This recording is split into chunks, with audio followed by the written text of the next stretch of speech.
अध्याय 131 डिस्टिलरी की रक्षा करना। निर्देशक वांग ने प्रारंभिक तौर पर चेन पिंगॉन को संदिग्धों की सूची से बाहर कर दिया है।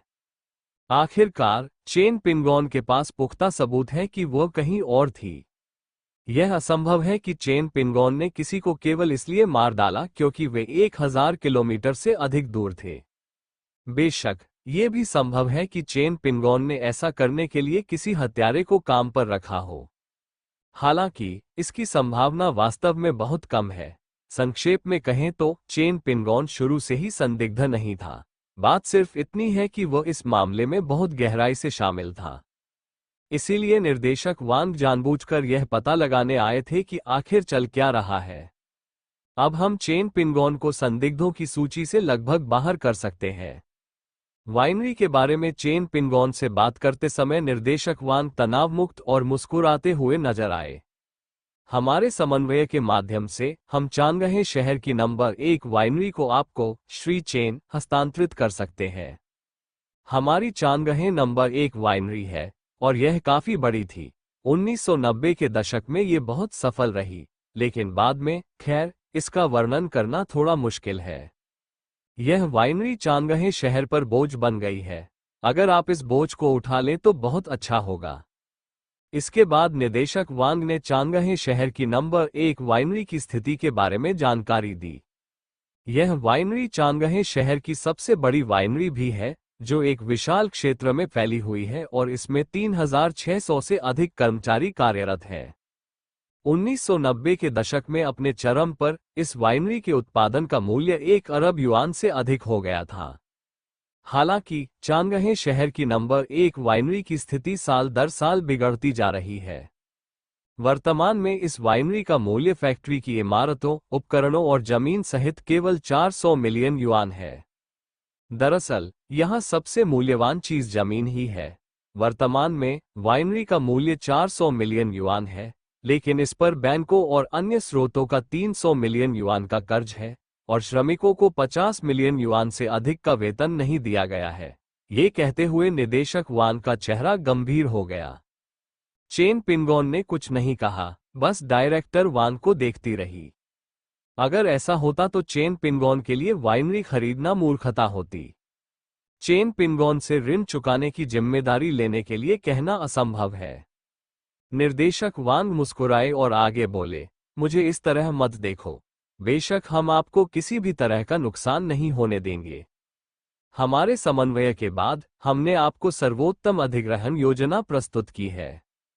स्थानीय सरकार ऋण का निपटान करेगी और वाइनरी आपको 300 मिलियन युआन में पूरी तरह से बेच दी जाएगी।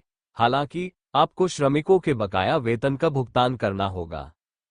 साथ ही इन श्रमिकों में से 80% को बने रहना होगा। हम शेष 20% श्रमिकों की व्यवस्था स्वयं करने की पूरी कोशिश करेंगे। श्रीमान चेन, ये पहले से ही सबसे अच्छा समाधान है और हमने आपका विशेष ध्यान रखा है, निदेशक वांग ने ईमानदारी से कहा। चेन पिंगॉन चुप रहा, लेकिन मन ही मन वह बेहद खुश था। चेन पिंगॉन को यह नहीं पता था कि वाइनरी की कीमत 300 मिलियन थी या नहीं, लेकिन जमीन के बारे में उन्हें पूरी तरह से स्पष्ट जानकारी थी। 10 साल बाद जिस जमीन पर वाइनरी स्थित थी, उसे वांडा ग्रुप ने अधिग्रहित कर लिया और बाद में उसे वांडा प्लाजा के रूप में विकसित किया गया। हमें ठीक ये तो नहीं पता कि इसकी कीमत कितनी है, लेकिन यह निश्चित रूप से एक बड़ा लाभ था। 10 साल में उस जमीन के टुकड़े की कीमत कितनी होगी, यह कोई नहीं जानता। इसलिए चेन पिंगॉन के लिए 300 मिलियन युआन में अपनी खुद की वाइनरी खरीदना निश्चित रूप से एक बड़ा मुनाफा होगा। लेकिन जब व्यापार की बात आती है तो आपको निश्चित रूप से बातचीत करनी पड़ती है, अन्यथा आप उनकी हर बात से सहमत नहीं हो सकते। कीमत अभी भी थोड़ी ज्यादा है, यह मेरी उम्मीदों से परे है। अगर 300 मिलियन डॉलर का इस्तेमाल वाइनरी खरीदने के लिए किया जाता है, तो क्या मुझे नए उपकरण जोड़ने के लिए पैसे की जरूरत होगी? क्या मुझे कच्चा माल खरीदने के लिए पैसे की जरूरत होगी? क्या मुझे श्रमिकों का वेतन देना होगा, जो एक और बड़ा खर्च होगा? दरअसल मुझे इतनी बड़ी वाइनरी खरीदने की जरूरत नहीं है। मैं एक छोटी या मध्यम आकार की वाइनरी खरीद सकता हूं। अगर मैं ऐसा करूंगा तो मुझे इतना पैसा खर्च नहीं करना पड़ेगा। चेन पिंगान धीरे धीरे बोलने लगी। निर्देशक वांग मुस्कुराए और बोले, श्री चेन, यदि आपको किसी भी शर्त से संतुष्टि नहीं है, तो कृपया बेझिझक बता दें। हम सब एक ही पक्ष में हैं, बात को घुमा फिराकर कहने की कोई जरूरत नहीं है। मैं 250 मिलियन में पूरी परियोजना का अधिग्रहण करूंगा और मैं श्रमिकों के ऋणों की जिम्मेदारी लूंगा। हमें फिलहाल जितने कर्मचारियों को रख सकते हैं, उनकी एक निश्चित संख्या अलग रखनी होगी, या फिर हम एक पूरक समझौता तैयार कर सकते हैं। मैं इन सभी कर्मचारियों को रख सकता हूं, लेकिन मुझे उन्हें बर्खास्त करने का अधिकार सुरक्षित है। अगर ये सभी कर्मचारी सक्षम हैं और कोई वैध कारण नहीं है, तो मैं उन्हें बर्खास्त नहीं करूंगा, मैं उन सभी को रखूंगा। हालांकि अगर मैं इन कर्मचारियों की क्षमताओं से संतुष्ट नहीं होता हूं, तो मैं उन्हें बर्खास्त कर दूंगा और स्थानीय स्तर पर नए कर्मचारियों को नियुक्त करूंगा। 250 मिलियन बहुत कम है, 300 मिलियन तो पहले से ही न्यूनतम कीमत है। क्यों न हम दोनों समझौता करके 280 मिलियन की पेशकश करें? जहां तक श्रमिकों का सवाल है, हम इस पर सहमत हो सकते हैं, निदेशक वांग ने कुछ देर सोचने के बाद कहा। हालांकि हमें बर्खास्त किए गए कर्मचारियों के लिए भी उचित व्यवस्था करनी होगी। आखिरकार यह वाइनरी मूल रूप से एक सरकारी स्वामित्व वाला उद्यम था, निदेशक वांग ने सावधानीपूर्वक कहा।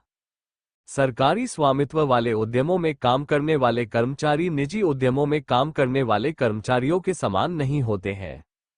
निजी उद्यमों में काम करने वाले श्रमिकों के साथ मवेशियों और घोड़ों जैसा व्यवहार किया जाता है और उन्हें मनमाने ढंग से नौकरी से निकाला जा सकता है, लेकिन राज्य के स्वामित्व वाले उद्यमों में काम करने वाले श्रमिक देश के स्वामी होते हैं।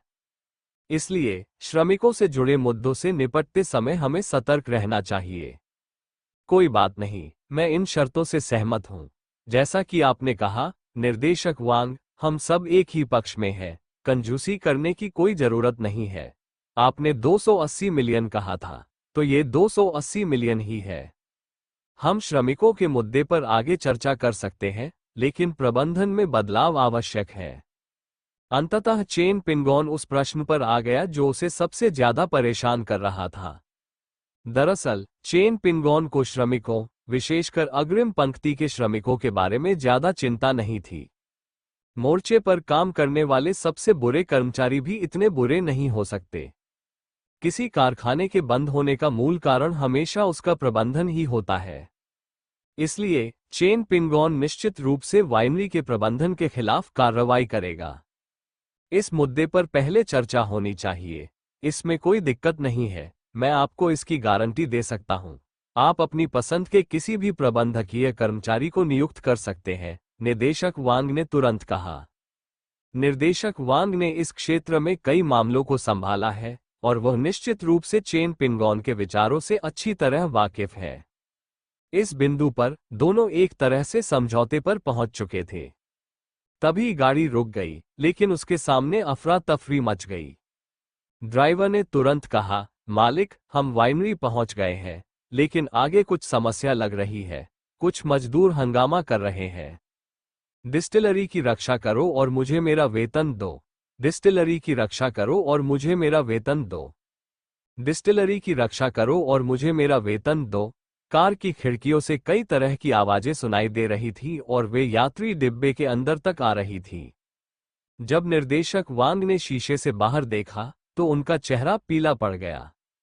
शराब बनाने की भट्टी के प्रवेश द्वार पर भारी भीड़ जमा हो गई, जिनमें से कुछ लोगों के पास ऐसे बैनर थे जिन पर लिखा था, शराब बनाने की भट्टी की रक्षा करो और मुझे मेरा वेतन दो। तमाशबीनों की भीड़ और भी बढ़ गई और शराब बनाने की भट्टी का पूरा प्रवेश द्वार पूरी तरह से अवरुद्ध हो गया। इस नाजुक मोड़ पर ऐसी घटना घटित हुई और निर्देशक वांग को बेहद अपमानित महसूस हुआ। ली कीशान पर कोई खास असर नहीं पड़ा। वो बस दिलचस्पी से सब कुछ अपने सामने घटते हुए देखता रहा। उसे ऐसा महसूस हुआ जैसे वह एक बड़ा खलनायक बन गया हो। ये सोचकर ली कीशान अपने होठों पर आई मुस्कान को और नहीं रोक सका। अध्याय 132। उसकी आवाज बहुत तेज है। चेन पिंगॉन की मुस्कान तुरंत गायब हो गई। आखिरकार यह मामला उनके हितों से बहुत क्लोजली जुड़ा हुआ है। अगर इस मामले को ठीक से नहीं सुलझाया गया तो चेन पिंगॉन को खुद इसके परिणाम भुगतने पड़ेंगे। मुझे भी नहीं पता कि क्या हुआ, निर्देशक वांग ने कुछ असहजता से कहा।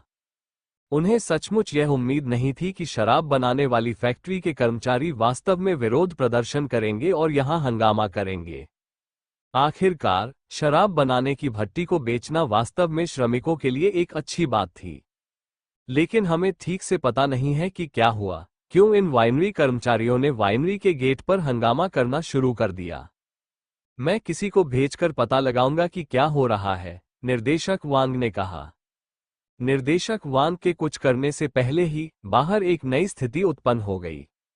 भीड़ से बस यही आवाजें सुनाई दे रही थी, वाइनरी खरीदने वाला निर्दयी पूंजीपति यहां आ गया है। देखो, सब लोग, उस कार में बैठे लोग वे बेईमान पूंजीपति हैं जो वाइनरी खरीदना चाहते हैं। हम बेईमान पूंजीपतियों को अपनी वाइनरी खरीदने की अनुमति बिल्कुल नहीं दे सकते। अगर डिस्टिलरी खत्म हो गई तो हम में से कोई भी जीवित नहीं बचेगा। हमें अभी तक वेतन नहीं मिला है। अगर वे हमें वेतन देना बंद कर दे तो डिस्टिलरी का क्या होगा? निर्दयी पूंजीपतियों का नाश हो, लोगों के वाइनरी की रक्षा के लिए। कई लोगों के नारे गूंज उठे, जिससे एक शक्तिशाली माहौल बन गया जिसने तुरंत ही भीड़ को उत्साहित कर दिया। दर्जनों या यहां तक कि सैकड़ों लोग दौड़कर आए और उनकी कार को घेर लिया। कई मजदूरों के हाथों में लकड़ी की छड़ें थीं और उनकी आंखों में एक क्रूर चमक थी। वे अभी देखने में बिल्कुल भी कुशल श्रमिक नहीं लगते। चेन पिंगॉन देख सकता था कि श्रमिकों की आंखें लाल हो गई थीं और भीड़ में बेचैनी की भावना पनप रही थी। निर्देशक वांग का दिल सामने का दृश्य देखकर बैठ गया। उन्हें आभास हो गया कि स्थिति बेहद खराब है। एक बार यह घटना भड़क उठी और एक जनसमूह की घटना में तब्दील हो गई तो इसमें शामिल कोई भी व्यक्ति बच नहीं पाएगा। वह भी इस मामले में शामिल था और वह भी जिम्मेदारी से बच नहीं सकता। निर्देशक वांग को एहसास हो गया है कि कोई गड़बड़ी पैदा कर रहा है। उन्हें बिल्कुल भी पता नहीं था कि परेशानी का कारण क्या था या उनका उद्देश्य क्या था। निर्देशक वांग एक बुद्धिमान व्यक्ति है और उनका दिमाग अभी भी तेज है। उन्हें इस बात का एहसास हो गया था कि कोई गड़बड़ी पैदा करने की योजना बना रहा है, लेकिन मौजूदा स्थिति से निपटना वाकई मुश्किल था, क्योंकि वाइनरी के प्रवेश द्वार पर बहुत सारे मजदूर आ रहे थे। इसके अलावा जिस कार में वे सवार थे वो अब श्रमिकों से घिरी हुई थी। यदि इन श्रमिकों को वास्तव में अपने वाहनों को पलटने के लिए उकसाया जाता है या उन्हें बाहर घसीटकर पीटा जाता है तो उनकी अपनी जान भी खतरे में पड़ सकती है। ये बिल्कुल भी मजाक नहीं है। चेन पिंगॉन की नजर भीड़ पर घूम गई और वह उनके भीतर एक काली आभा को उभरते हुए देख सकता था। ये श्रमिकों की ओर से उनके प्रति दुर्भावना और शत्रुता की लहर थी। लेकिन इस शत्रुता के बीच कुछ विशेष रूप से मजबूत आभाएं भी थीं, जो घनी और गहरी काली थीं। यह महज शत्रुता नहीं थी, ये तो सरासर जानलेवा इरादा था। इस समय चेन पिंगॉन अभी भी उत्सुकता से एक प्रश्न पर विचार कर रही थी। वो स्पष्ट रूप से इन श्रमिकों को नहीं जानता था और उसे पहले कभी किसी ने नहीं देखा था। लेकिन इन श्रमिकों के मन में उसके प्रति गहरी दुर्भावना थी और वह इस दुर्भावना को भांपने में सक्षम था। उन्होंने ये कैसे कर दिखाया? ऐसा जरूर किसी ने गड़बड़ी फैलाने के लिए किया होगा, जिसने चेन पिंगॉन को मजदूरों के बीच एक जघन्य अपराधी के रूप में चित्रित किया होगा। जब श्रमिकों की चेन पिंगॉन के प्रति धारणा घोर निम्न स्तर पर पहुंच गई तो दुर्भावना का जन्म हुआ। दूसरे शब्दों में, दुर्भावना के लिए दोनों पक्षों का एक दूसरे को जानना आवश्यक नहीं है। जब तक किसी को चेन पिंगॉन के अस्तित्व के बारे में पता है और वह उसके प्रति दुर्भावना रखता है, और इसी तरह इस दुर्भावना का जन्म हुआ। चेन पिंगॉन को टेलीपैथी की क्षमता की भी गहरी समझ प्राप्त हुई।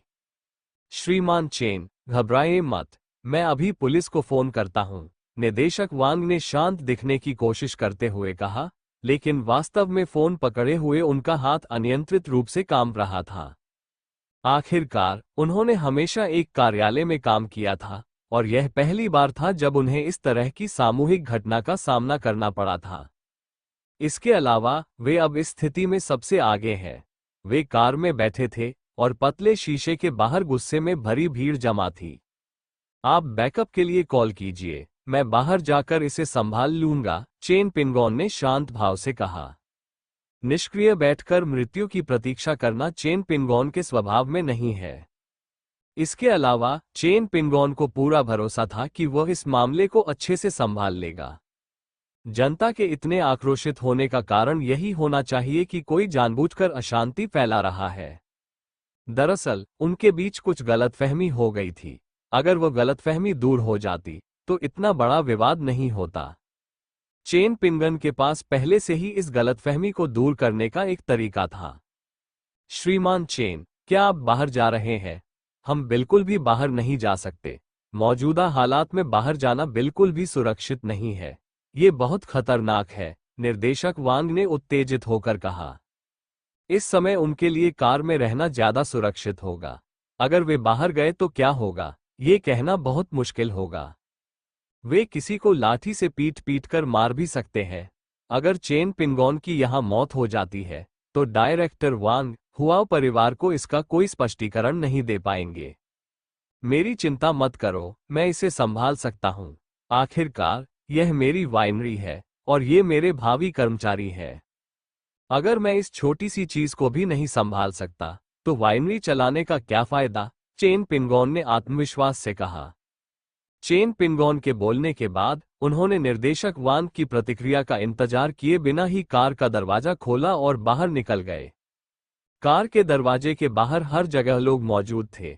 सामान्य परिस्थितियों में कार का दरवाजा बिल्कुल भी नहीं खुल सकता है।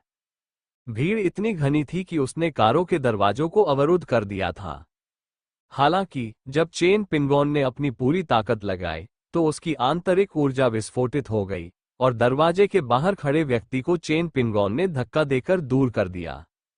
एक झटके के साथ चेन पिंगॉन ने दरवाजे के बाहर खड़े दर्जनों लोगों को एक तरफ धकेल दिया। इस दृश्य ने भी कई लोगों को चौंका दिया। भीड़ के प्रतिक्रिया करने से पहले ही चेन पिंगॉन उछलकर सीधे कार की छत पर जा गिरा। चेन पिंगॉन की प्रभावशाली उपस्थिति ने तुरंत सबका ध्यान आकर्षित कर लिया। चेन पिंगॉन ने गहरी सांस ली, अपनी आंतरिक ऊर्जा को अपने गले में केंद्रित किया और जोर से दहाड़ मारी। तुम सब चुप रहो। अंतिम शब्द मुंह काफी देर तक पूरे स्थल पर गूंजता रहा। आवाज इतनी तेज थी मानो दुनिया पर बिजली गिर रही हो।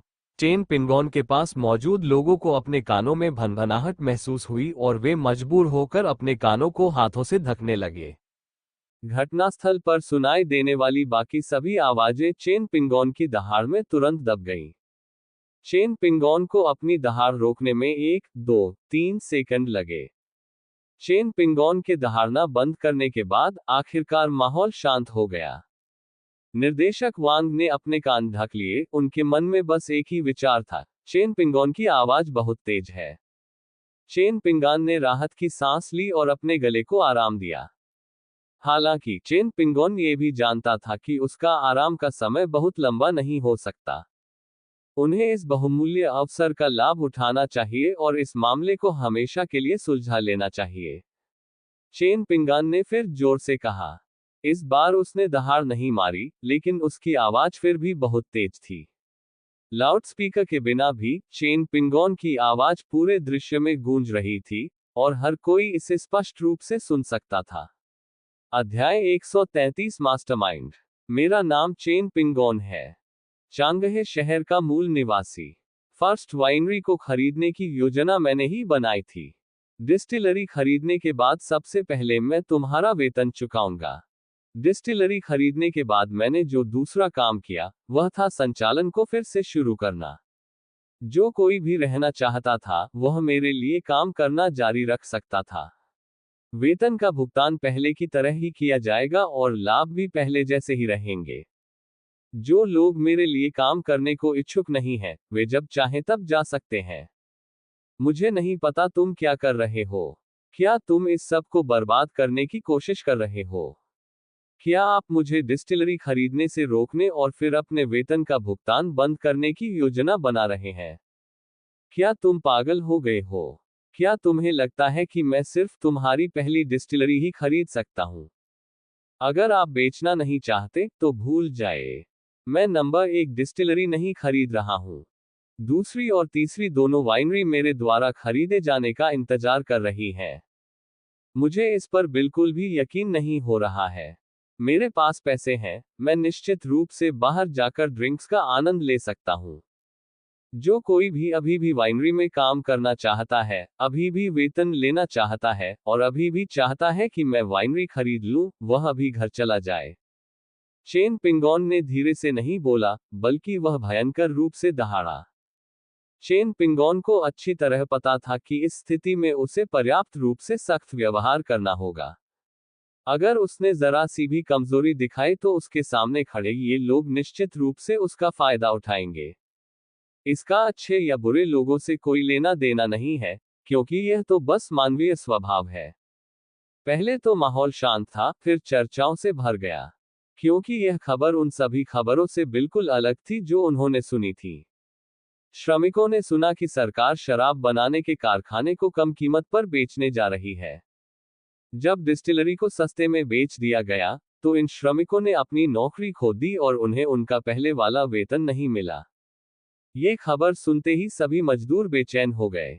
कुछ लोगों की मदद से वे सीधे वाइनरी के प्रवेश द्वार पर पहुंच गए। इसके बाद प्रदर्शन और विरोध प्रदर्शन हुए। भीड़ में झाओ चांगजियांग के चेहरे के भाव में अचानक बड़ा बदलाव आया। झाओ चांगजियांग फर्स्ट वाइनरी के निदेशक। उन्होंने 10 वर्षों तक फर्स्ट डिस्टिलरी के निदेशक के रूप में कार्य किया, और उन्हीं के नेतृत्व में फर्स्ट डिस्टिलरी का धीरे धीरे पतन शुरू हुआ। ये कहा जा सकता है कि फर्स्ट वाइनरी की वर्तमान दुर्दशा के लिए मुख्य रूप से झाओ चांगजियांग जिम्मेदार है। लेकिन हम क्या कर सकते हैं? जब तक झाओ चांगजियांग के गबन और रिश्वतखोरी के सबूत नहीं मिलते, तब तक फर्स्ट वाइनरी के दिवालिया होने से भी उसका कोई लेना देना नहीं होगा। झाओ चांगजियांग एक धूर्त और चालाक व्यक्ति है। हालांकि उसने शराब के कारोबार से खूब धन कमाया, लेकिन वह अपने तरीकों में बेहद चतुर और गुप्त था, और उसके खिलाफ कोई सबूत ढूंढना असंभव था। उसने जो भी पैसा कमाया, वह सब उसके अपने नाम पर नहीं था, लेकिन उसकी एक रखैल के हाथों में। उनकी पहली पत्नी से उनकी केवल एक बेटी थी, लेकिन उनकी रखैल ने जुड़वा लड़कों को जन्म दिया। इसलिए उसे अपनी रखैल को और भी अधिक लाड प्यार करना चाहिए और उस पर और भी अधिक भरोसा करना चाहिए। झाओ चांगजियांग की अपनी अलग योजनाएं हैं। उसने अपनी सारी कमाई अपनी रखैल के नाम कर दी। फिर उसने वाइनरी के साथ छेड़छाड़ करना शुरू कर दिया। वह वाइनरी को बर्बाद करने की योजना बना रहा था। ये वाइनरी, जिसकी मूल कीमत 1 अरब थी, अब उनके कुप्रबंधन के कारण दिवालिया होने की कगार पर है। यही कारण है कि सरकार ने इसे चेन पिंगॉन को केवल कुछ 100 मिलियन में बेच दिया। हालांकि घटनाक्रम का यह अप्रत्याशित मोड़ झाओ चांगजियांग की उम्मीदों से बिल्कुल परे था। झाओ चांगजियांग की मूल योजना के अनुसार वह स्वयं शराब बनाने के कारखाने को बर्बाद करने वाला था, और फिर उसकी प्रेमिका उसे वापस खरीदने के लिए पैसे खर्च करेगी।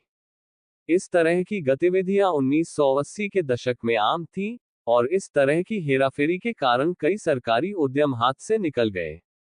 झाओ चांगजियांग ऐसा करने वाले पहले व्यक्ति नहीं है, और निश्चित रूप से वह आखिरी भी नहीं होंगे। सामान्य तौर पर झाओ चांगजियांग की योजना के सफल होने की संभावना आसान होती, लेकिन अप्रत्याशित रूप से चेन पिंगॉन अचानक कहीं से प्रकट हो गया। चेन पिंगान ने फर्स्ट वाइनरी को छीन लिया। जब झाओ चांगजियांग को ये खबर मिली तो वह गुस्से से आग बबूला हो गया। हालांकि इस स्थिति में झाओ चांगजियांग असहाय थे, क्योंकि यह निर्णय उच्च अधिकारियों द्वारा लिया गया था। वह मात्र एक वाइनरी के निदेशक थे और उनके पास नेताओं के निर्णय को बदलने की कोई शक्ति नहीं थी। लेकिन झाओ चांगजियांग हार मानने को तैयार नहीं था। इसलिए झाओ चांगजियांग ने अपने गुर्गों को बुलाया और यह प्रदर्शन शुरू किया। झाओ चांगजियांग इस बात को लेकर काफी हंगामा करना चाहता था। वह श्रमिकों की शक्ति का उपयोग करके वाइनरी की बिक्री को बाधित करना चाहता था। उन्हें अभी तक ये समझ नहीं आया है कि भविष्य में इसे कैसे संचालित किया जाए, लेकिन फिलहाल वह डिस्टिलरी की बिक्री को रोकना चाहते हैं। इस बेईमान पूंजीपति की बात मत सुनो। उसने जो कुछ भी कहा वह झूठ था। उन्होंने वाइनरी सिर्फ अपार्टमेंट बिल्डिंग बनाने के लिए खरीदी थी। डिस्टिलरी बंद हो गई है, हमारी नौकरियां चली गई हैं और वह हमें हमारी मजदूरी का भुगतान करने में असमर्थ है। निर्दयी पूंजीपतियों का नाश हो। भीड़ में से किसी ने जोर से चिल्लाया। यह आवाज सुनकर झाओ चांगजियांग संतुष्टि से मुस्कुरा उठा। यह आवाज बाओ जू की है, जो वाइनरी में कार्यशाला के निदेशक और उनके वफादार सहायक हैं। बाओ जू काफी बुद्धिमान है, उसने इस महत्वपूर्ण क्षण में एक शानदार विचार प्रस्तुत किया। वहां कौन बोल रहा है? अगर हिम्मत है तो आगे आओ और बोलो।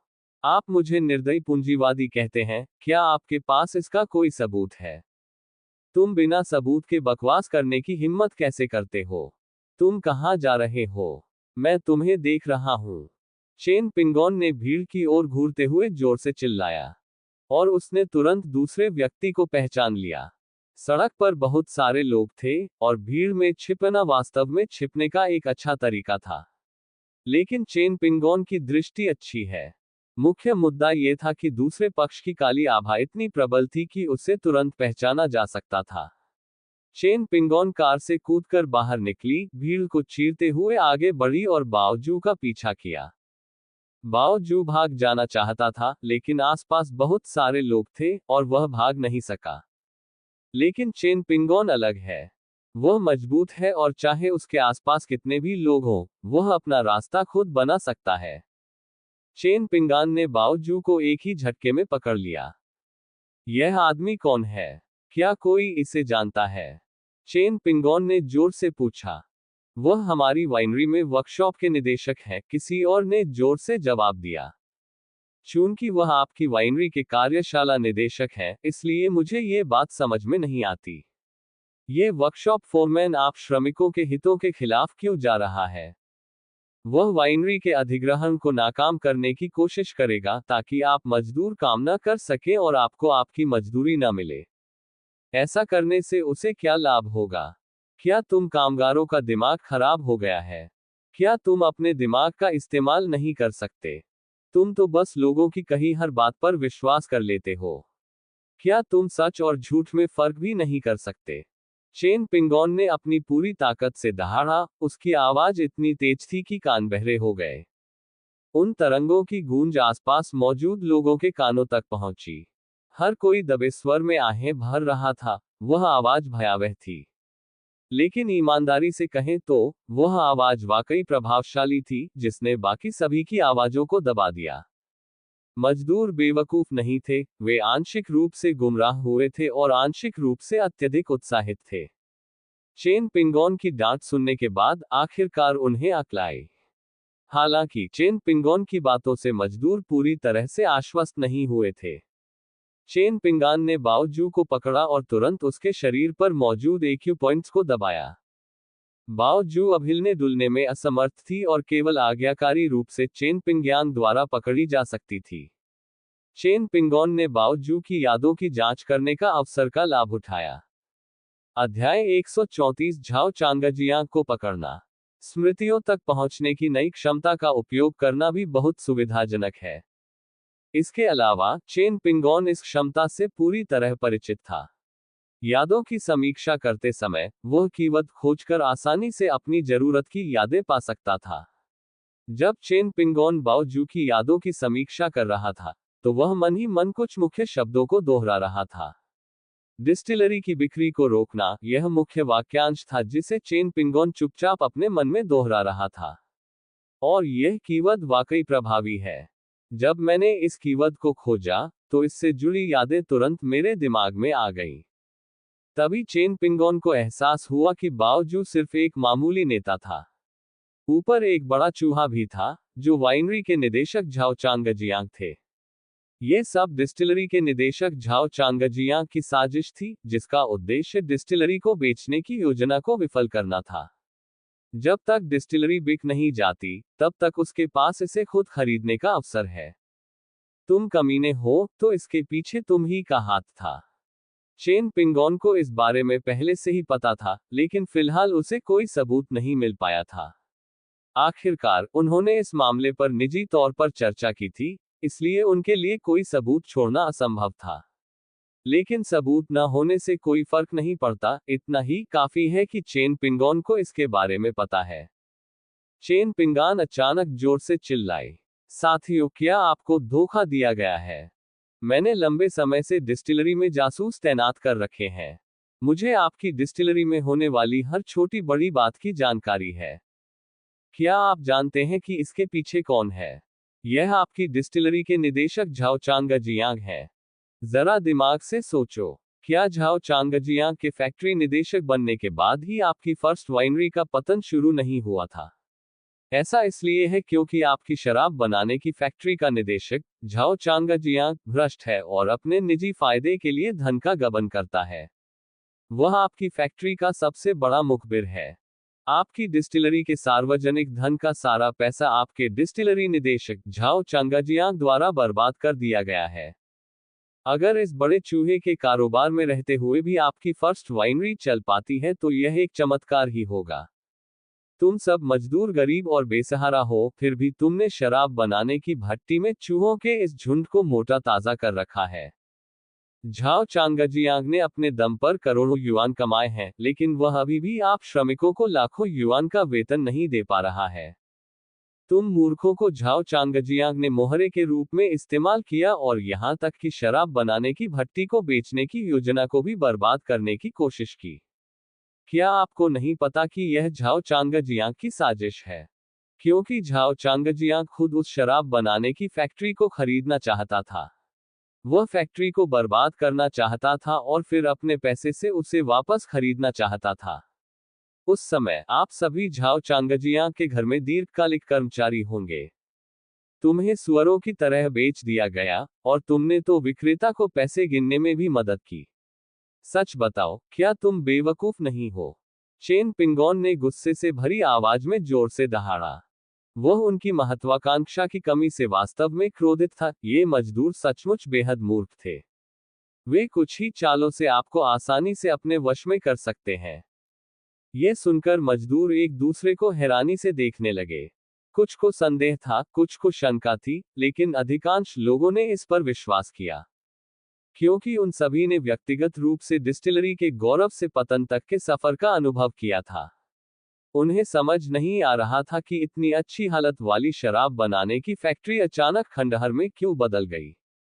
लेकिन चेन पिंगॉन की व्याख्या सुनने के बाद उन्हें अचानक सब कुछ समझ आ गया। जी हाँ, झाओ चांगजियांग के डिस्टिलरी के निदेशक बनने के बाद ही उनकी फर्स्ट डिस्टिलरी का पतन शुरू हुआ। एक चूहा चावल के जार में गिर गया। जार में रखे चावल का क्या होगा? झाओ चांगजियांग तो बिल्कुल ही बड़ा चूहा है। भीड़ में झाओ चांगजियांग का चेहरा उदास हो गया। झाओ चांगजियांग सदमे और गुस्से से भर उठा। उसने कभी नहीं सोचा था कि उसके सारे राज उसके सामने खड़े युवक के हाथों महज कुछ शब्दों में उजागर हो जाएंगे। मैं तो गया काम से। क्या ऐसा हो सकता है कि कोई उच्च अधिकारी मेरी जांच कर रहा हो? यह सोचकर झाओ चांगजियांग अचानक डर से कांप उठा। उसे अपने अधीनस्थों द्वारा उसे नुकसान पहुंचाने की कोशिशों का कोई डर नहीं था, क्योंकि डिस्टिलरी के भीतर उसके पास पूर्ण शक्ति थी। हालांकि उसे इस बात की चिंता थी कि उच्च अधिकारियों में से कोई उसे फंसाने की कोशिश कर रहा है। ऊपर बैठे बड़े बड़े लोग सिर्फ एक वाक्य से ही उसे गिरा सकते हैं। झाओ चांगजियांग को चिंता है कि कुछ उच्च अधिकारियों को उससे समस्या हो सकती है और वे उसे पद से हटाना चाहते हो। अगर वाकई ऐसा है तो उसे भाग जाना होगा। भीड़ में मौजूद एक बुजुर्ग कर्मचारी ने पूछा, बॉस चेन, क्या आपके दावे को साबित करने के लिए आपके पास कोई सबूत है? उन्हें चेन पिंगॉन की बातों पर संदेह था। बेशक मेरे पास सबूत है। आपकी शराब बनाने की भट्टी के कच्चे माल के आपूर्तिकर्ताओं में से एक महिला का नाम कुई है। वह वास्तव में झाओ चांगजियांग की प्रेमिका है और उसने उसके लिए जुड़वा बेटों को जन्म दिया है। झाओ चांगजियांग ने कुई परिवार की मालकिन के माध्यम से वाइनरी के मुनाफे पर कब्जा कर लिया। ये बात सच है या झूठ, इसकी जांच करना जरूरी है। वे जुड़वा बेटे झाओ चांगजियांग की संतान है। हमें बस उनके डीएनए की जांच करनी है। झाओ चांगजियांग बच नहीं सकता। मैं उस मालकिन कुई शिन को जानता हूं। मैं उसके जुड़वा बेटों से भी मिल चुका हूं। मैं हमेशा कहता था कि वे झाओ चांगजियांग जैसे दिखते हैं, और अब पता चला कि वे सचमुच उस बूढ़े आदमी की औलाद हैं, एक मजदूर ने गुस्से से चिल्लाते हुए कहा। इससे श्रमिकों का गुस्सा तुरंत भड़क उठा। आखिरकार उन्हें डिस्टिलरी के पतन का कारण मिल गया है। पता चला कि इस मामले में दोषी वाइनरी के निदेशक झाओ चांगजियांग थे। स्थिति को ठीक न समझते हुए झाओ चांगजियांग तुरंत मुड़ गया और जाने ही वाला था। लेकिन जैसे ही वह मुड़ा, उसके पीछे खड़े लोगों ने उसे पहचान लिया। ये झाओ चांगजियांग है। झाओ चांगजियांग यहाँ है। झाओ चांगजियांग को पकड़ो, उस बूढ़े कुत्ते को भागने मत दो। भीड़ क्रोधित हो गई और उन्होंने झाओ चांगजियांग को पकड़ लिया और उसके चेहरे पर थप्पड़ मारे। जब पहले व्यक्ति ने किसी को थप्पड़ मारा, तो बाकी लोगों ने भी लात घूंसे मारकर जवाबी कार्रवाई शुरू कर दी। झाओ चांगजियांग को बहुत कष्ट सहना पड़ा। जब उसे आखिरकार बाहर लाया गया, तो उसका चेहरा चोटों से भरा और सूजा हुआ था, उसका मुंह खून से लथपथ था और उसके अनगिनत दांत टूट चुके थे। झाओ चांगजियांग पकड़ा गया है। उसे भागने मत दो। मजदूरों ने झाओ चांगजियांग को पकड़ लिया और किसी ने रस्सी ढूंढकर उसके हाथ पीछे बांध दिए। तभी सायरन बजने लगे और आखिरकार गश्ती वाहन मौके पर पहुंच गया। अंततः घटनास्थल पर स्थिति को नियंत्रण में लाया गया। इस समय निर्देशक वांग अंततः कार से बाहर निकले। उसके डरपोक होने के लिए उसे दोष मत दीजिए। ऐसी स्थिति में तो एक सामान्य व्यक्ति भी बस से उतरने की हिम्मत नहीं करेगा। श्री चेन, आप कमाल के हैं। मुझे उम्मीद नहीं थी कि आप ऐसी स्थिति को संभाल पाएंगे। और आपने ये सब इतनी आसानी से संभाल लिया। निर्देशक वांग चेन पिंगोन के पास गए, उन्हें अंगूठा दिखाया और उनकी प्रशंसा करते रहे। और वह सच कह रहा था। उन्हें लगा था कि हालात बिगड़ने वाले हैं, लेकिन उन्होंने कभी उम्मीद नहीं की थी कि चीजें इतनी बेहतर हो जाएंगी और यही अंतिम परिणाम निकला। वैसे श्रीमान चेन, आपने अभी जिन संदेशों का जिक्र किया वे सही थे या गलत?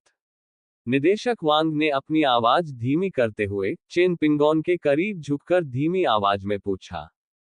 ये सब सच है। मेरे पास विश्वसनीय खुफिया सूत्र हैं। चूंकि मैं एक वाइनरी खरीदने जा रहा हूं, इसलिए मैंने निश्चित रूप से उनके बारे में शोध किया है। चेन पिंगान ने शांत भाव से बात की। वाह, यह तो कमाल है।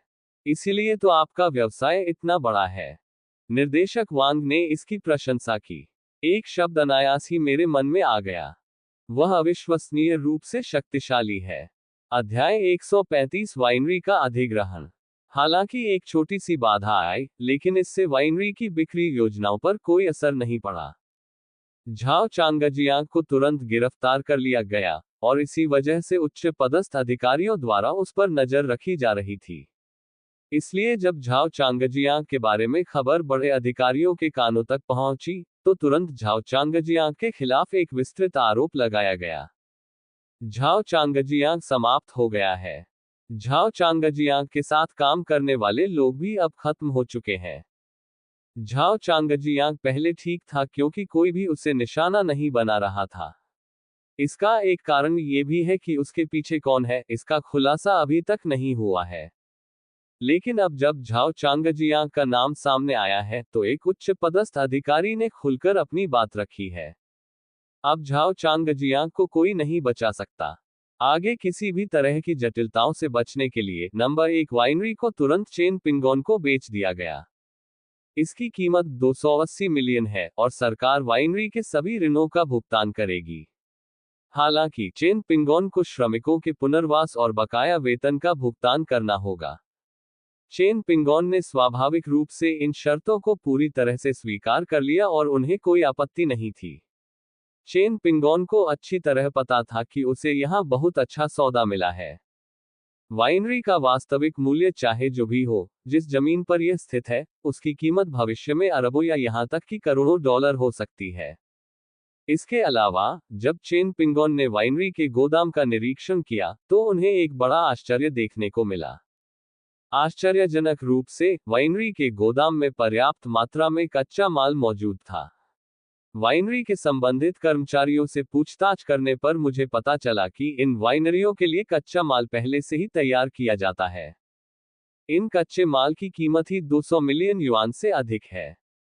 लेकिन अगर इन कच्चे माल की कीमत 200 मिलियन से अधिक है, तो यह वाइनरी अभी भी अपना संचालन जारी रखने में असमर्थ क्यों है? इसका कारण यह है कि वाइनरी के उत्पाद पूरी तरह से बिकने योग्य नहीं है, और इसका नकदी प्रवाह पूरी तरह से ठप हो गया है। वे अब मजदूरों को उनकी मजदूरी भी नहीं दे पा रहे हैं। चेन पिंगोन के मन में एक और अनुमान भी था। ऐसा इसलिए है क्योंकि झाओ चांगजियांग ने जानबूझकर ऐसा किया था। आखिरकार झाओ चांगजियांग का लक्ष्य फर्स्ट वाइनरी को दिवालिया करना और फिर उसे कम कीमत पर हासिल करना था। फर्स्ट वाइनरी के निदेशक के रूप में झाओ चांगजियांग के पास काफी शक्ति थी, जिससे उनके लिए परेशानी पैदा करना आसान हो जाता था। झाओ चांगजियांग जानबूझकर वाइनरी को बर्बाद करने की कोशिश कर रहा है, उसके लिए यह इतना आसान नहीं होगा। और अब इन सब बातों से चेन पिंगोन को फायदा हुआ है।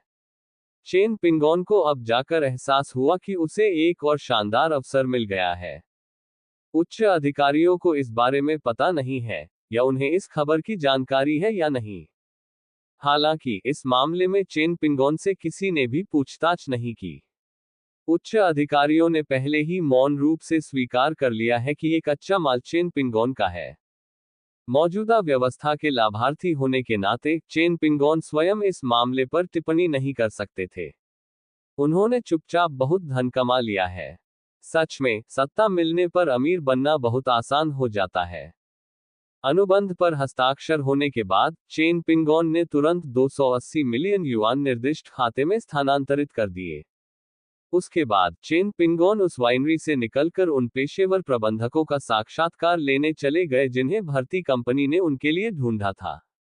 कार्यक्रम स्थल पर जाते समय चेन पिंगोन को एक साथ हंसी और झुंझलाहट दोनों महसूस हुई।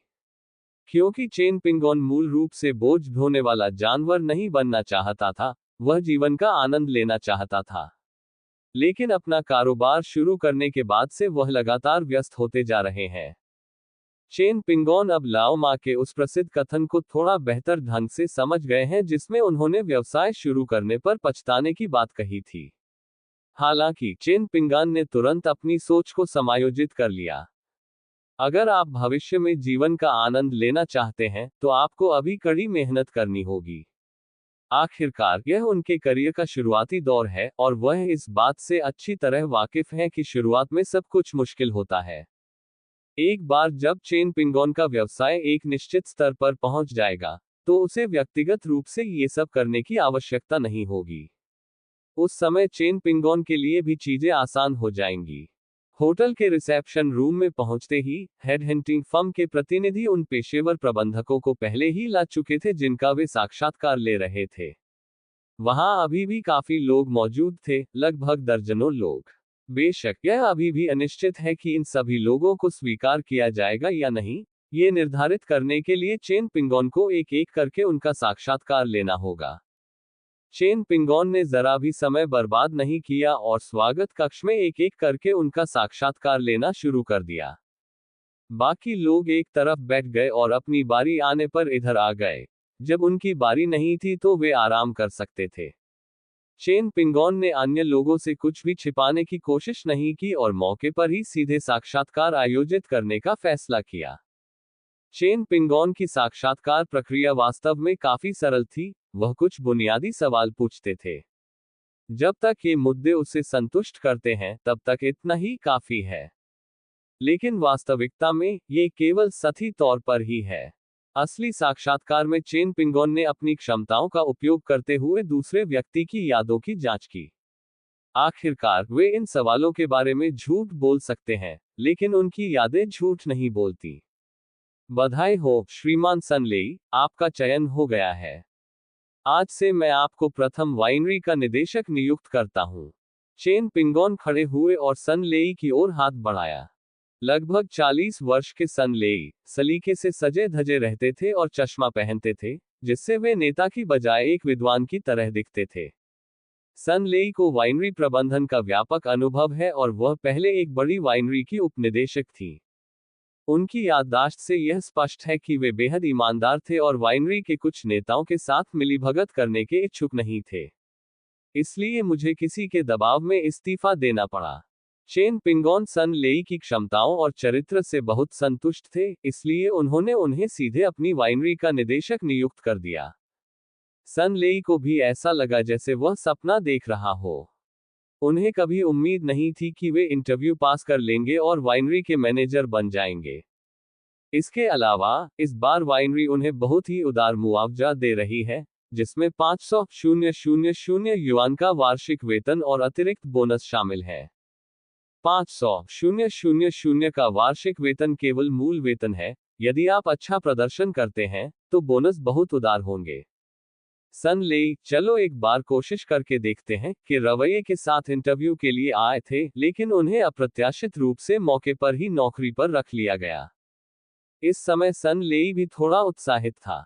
वह जल्दी से आगे बढ़ा और उत्साह से चेन पिंगॉन से हाथ मिलाया। आपकी सराहना के लिए धन्यवाद, बॉस। मैं वाकई कड़ी मेहनत करूंगी, सन लेई ने उत्साह से कहा। वहां जाकर बैठो, मुझे साक्षात्कार जारी रखने हैं, चेन पिंगॉन ने मुस्कुराते हुए कहा। वहां आए दर्जनों लोग अलग अलग पदों के लिए आवेदन कर रहे थे। वाइनरी के फैक्ट्री मैनेजर के पद के लिए केवल कुछ ही आवेदक थे, और सन लेई उनमें से एक थी। वाइनरी में फैक्ट्री मैनेजर के पद के लिए 2 अन्य लोगों ने भी आवेदन किया था, लेकिन उनकी योग्यताएं सन लेई जितनी अच्छी नहीं थी।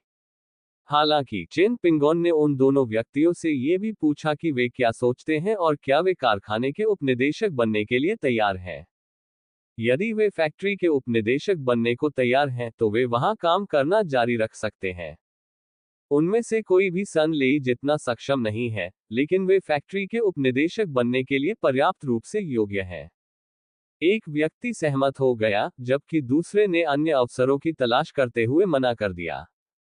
कारखाने के निदेशक के रूप में अपनी नियुक्ति को अंतिम रूप देने के बाद चेन पिंगॉन ने अपने पूर्व कर्तव्यों को फिर से शुरू कर दिया। पूरी साक्षात्कार प्रक्रिया बहुत ही त्वरित थी। चेन पिंगॉन प्रत्येक व्यक्ति से कुछ सरल प्रश्न पूछकर ये तय करते थे कि वे नौकरी के लिए उपयुक्त हैं या नहीं। ये सब इसलिए संभव हुआ है क्योंकि चेन पिंगॉन के पास टेलीपैथी की क्षमता है। चेन पिंगॉन एक नजर में ही दूसरे व्यक्ति के चरित्र और क्षमताओं को पहचान सकती थी। इसलिए साक्षात्कार स्वाभाविक रूप से जल्दी समाप्त हो गया। अध्याय 136 माता पिता के सामने स्वीकारोक्ति। बैठक कक्ष में साक्षात्कारकर्ताओं की संख्या धीरे धीरे कम होती गई और अंत में केवल 17 लोग ही बचे रहे। ये 17 लोग चेन पिंगॉन के अंतिम साक्षात्कार परिणाम हैं। वे सभी चेन पिंगॉन के साक्षात्कार में उत्तीर्ण हुए और अब चेन पिंगॉन के कर्मचारी हैं। चेन पिंगॉन ने भर्ती कंपनी से संपर्क किया और उनसे अपने लिए एक रोजगार अनुबंध तैयार करवाया। इसके बाद उन्होंने वहां मौजूद सभी 17 लोगों के साथ अनुबंध पर हस्ताक्षर किए। हालांकि अनुबंध पर हस्ताक्षर हो चुके हैं, लेकिन इसमें यह भी कहा गया है कि परीक्षण अवधि 3 महीने की है। हालांकि परिवीक्षा अवधि के दौरान वेतन और लाभ नियमित कर्मचारियों के समान ही होते हैं। हालांकि अगर वे 3 महीने की परिवीक्षा अवधि के दौरान कोई गलती करते हैं, या अगर वे ऐसा कुछ करते हैं जिससे चेन पिंगॉन नाखुश हो जाते हैं, तो उन्हें बर्खास्त कर दिया जाएगा। ये बात सबको पता है और कोई इस पर आपत्ति नहीं करता, क्योंकि यह एक बहुत ही उचित शर्त है। रोजगार अनुबंधों पर हस्ताक्षर होने के बाद चेन पिंगॉन ने सभी को वाइनरी की स्थिति के बारे में विस्तार से बताया। नंबर 1, वाइनरी को चेन पिंगॉन ने खरीद लिया है और भविष्य में इसका नाम बदल दिया जाएगा। नए नाम का पंजीकरण अभी चल रहा है और इसमें कुछ समय लगेगा। एक प्रभावशाली व्यक्ति के हस्तक्षेप के कारण प्रक्रिया में तेजी आई है और कुछ ही दिनों में नए नाम को मंजूरी मिल जानी चाहिए। चेन पिंगॉन ने उन्हें वाइनरी की स्थिति के बारे में भी बताया। सामान्य तौर पर देखा जाए तो यह वाइनरी काफी अच्छी है। वाइनरी की सुविधाएं पर्याप्त हैं और इसमें 3000 से अधिक कर्मचारी कार्यरत हैं। एक बार धनराशि उपलब्ध हो जाने पर ये श्रमिक तुरंत काम शुरू कर सकते हैं। शराब बनाने वाली कंपनी की पहली प्राथमिकता श्रमिकों को वेतन का भुगतान करना था। वे अब भुगतान में देरी नहीं कर सकते थे। चेन पिंगॉन को इन छोटी मोटी बातों की चिंता करने की जरूरत नहीं है। डिस्टिलरी का प्रबंधन निश्चित रूप से सब कुछ अच्छे से संभाल लेगा। चेन पिंगॉन की वाइनरी के लिए स्वाभाविक रूप से अपनी खुद की योजनाएं थीं। उनकी आधिकारिक व्याख्या यह है कि उनके पास शराब बनाने की एक बिल्कुल नई विधि है। नई रेसिपी के अनुसार बियर बनाने के बाद डिस्टिलरी को एक पूरी तरह से नई मार्केटिंग योजना की भी आवश्यकता होगी। चेन पिंगॉन फॉर्मूला संभालेंगे, लेकिन मार्केटिंग रणनीति पेशेवरों पर छोड़ दी जाएगी। चेन पिंगॉन द्वारा उन्हें दी जाने वाली सैलरी और सुविधाएं उद्योग में सर्वश्रेष्ठ में से हैं। सभी लोग वेतन और सुविधाओं से बहुत संतुष्ट थे और आशा करते थे कि वे अपना काम अच्छे से करेंगे। आखिरकार वे अपनी नौकरी दोबारा खोना नहीं चाहते। बैठक संक्षिप्त थी और जल्दी समाप्त हो गई। इसके बाद चेन पिंगॉन ने उन्हें होटल में देर रात का नाश्ता कराया, जो एक तरह से कंपनी का डिनर था। जब तक चेन पिंगॉन घर पहुंची तब तक रात के 10 बज चुके थे। बेटा, आखिरकार तुम वापस आ ही गए। दिन भर क्या कर रहे थे? तुम तो मुझसे भी ज्यादा व्यस्त हो। चेन पिंगॉन के घर पहुंचते ही उसकी मां ने उससे सवालों की बौछार शुरू कर दी। बेशक मां को भी इस बात की चिंता थी कि चेन पिंगॉन क्या कर रहा है। चेन पिंगॉन मुस्कुराए और बोली, मां और पिताजी, आपका घर पर होना बहुत अच्छा है। मुझे आपसे कुछ कहना है। बताए, हम सुन रहे हैं। क्या बात है? पिता चेन गुओकिंग ने कहा। मैं आपको 2 बातें बताना चाहता हूं। मैंने सबसे पहले एक विला खरीदा। कुछ दिनों में हम वहां शिफ्ट हो जाएंगे। दूसरी बात यह है कि मैंने डिस्टिलरी खरीद ली है। मुझे उम्मीद है कि आप बार का प्रबंधन करना बंद कर देंगे और इसके बजाय डिस्टिलरी की देखभाल में मेरी मदद करेंगे। चेन पिंगॉन ने कहा। चेन पिंगॉन द्वारा खबर सुनाए जाने के बाद उसके माता पिता दोनों स्तब्ध रह गए। बेटे, फिर से कहो, क्या मैंने तुम्हें गलत सुना? चेन गुओकिंग ने अविश्वास भरी नजर से कहा। चेन पिंगॉन द्वारा एक विला और एक वाइनरी दोनों खरीदने की खबर उनके लिए बेहद आश्चर्यजनक थी। उन्हें लगा कि कहीं उन्होंने गलत तो नहीं सुन लिया। मां यू शियुंग ने भी ठीक उसी तरह प्रतिक्रिया दी। उसे आश्चर्य हुआ कि क्या उसने गलत सुना था। मां और पिताजी, आपने सही सुना। मैंने सचमुच एक विला और एक वाइनरी खरीदी है। मैं तुम्हें कल विला दिखाने ले जाऊंगा। हम कुछ दिनों में वहां रहने चले जाएंगे। ये डिस्टिलरी पूर्व नंबर 1 डिस्टिलरी है। मुझे ये समझाने की जरूरत नहीं है, आप इसे मुझसे बेहतर जानते होंगे। चेन पिंगॉन मुस्कुराए और धीरे से बोली, बेटा, मुझे तुम्हारा सिर छूने दो। तुम्हें बुखार तो नहीं है? तुम ये सब बकवास क्यों कर रहे हो? यू शियुंग को अभी यकीन नहीं हो रहा था। चेन पिंगॉन को भी समझ आ गया था कि उसके माता पिता ने उस तरह से प्रतिक्रिया क्यों दी। आखिरकार उसके माता पिता की नज़र में तो वह सिर्फ एक हाई स्कूल का छात्र था। भला उसके पास विला और वाइनरी खरीदने के लिए पैसे कैसे हो सकते थे? बिना कुछ कहे चेन पिंगॉन ने अपना बैग खोला और उसमें से 2 अनुबंध निकाले। लेकिन असल में दोनों अनुबंध भंडारण स्थान में रखे गए थे। वह बैग को सिर्फ एक आवरण के रूप में इस्तेमाल कर रहा था। यह विला का बिक्री अनुबंध है और यह विला का संपत्ति प्रमाण पत्र है। वाइनरी के लिए बिक्री अनुबंध भी यहाँ है। आप स्वयं देख लीजिए। चेन पिंगॉन ने आगे कुछ भी नहीं बताया, क्योंकि चाहे वह कितना भी कुछ कह दे, उसके माता पिता उस पर विश्वास नहीं करेंगे। इसलिए चेन पिंगॉन ने सीधे तौर पर अकाट्य सबूत पेश करने का विकल्प चुना। माता पिता ने सावधानीपूर्वक दोनों अनुबंध और संपत्ति प्रमाण पत्र ले लिए। दोनों एक साथ हडल्ड होकर बैठ गए और अनुबंध और संपत्ति प्रमाण पत्र की कई बार सावधानीपूर्वक जांच की। ऐसा लगता है कि यह सच है, लेकिन ये कीमत बहुत अधिक है। वाइनरी को 280 मिलियन में खरीदना। हे भगवान! माता पिता ने अनुबंध और संपत्ति प्रमाण पत्र नीचे रख दिया। उनकी सांस अभी भी फूल रही थी। ये कैसे संभव है? चेन गुओकिंग हकलाया, उसकी वाणी लड़खड़ाने लगी। मैं तुमसे कुछ छिपा रहा हूं। दरअसल मैं स्टॉक मार्केट का अध्ययन कर रहा हूं, और मैंने खुद से स्टॉक ट्रेडिंग करना भी सीख लिया है। क्या मैंने पहले भी एक बच्चे की जान नहीं बचाई थी और बदले में मुझे कई लाख युआन का इनाम नहीं मिला था? मैंने उस पैसे का इस्तेमाल अपनी स्टार्टअप पूंजी के रूप में किया। तब मैं भाग्यशाली था, मेरे कौशल अच्छे थे, और मेरे पास शुरुआती पूंजी थी, इसलिए मैंने शेयर बाजार में बहुत पैसा कमाया। दरअसल कॉलेज प्रवेश परीक्षा के बाद मैं स्टॉक ट्रेडिंग करने के लिए हांगकांग गया था। हांगकांग का शेयर बाजार अधिक समृद्ध है और वहां पैसा कमाना आसान है। मुझे पता भी नहीं चला और मैंने 1 अरब युआन कमा लिए। चेन पिंगान ने धीरे धीरे बोलना शुरू किया और अपने धन के स्रोत के बारे में बताया। चेन पिंगॉन ने अपनी कुल धनराशि का खुलासा नहीं किया, केवल 1 अरब की राशि का उल्लेख किया। हालांकि यह रकम सिर्फ 1 अरब थी, लेकिन इसे देखकर माता पिता लगभग सदमे से अवाक रह गए। 1 अरब, हे भगवान, ये वास्तव में कितना होता है?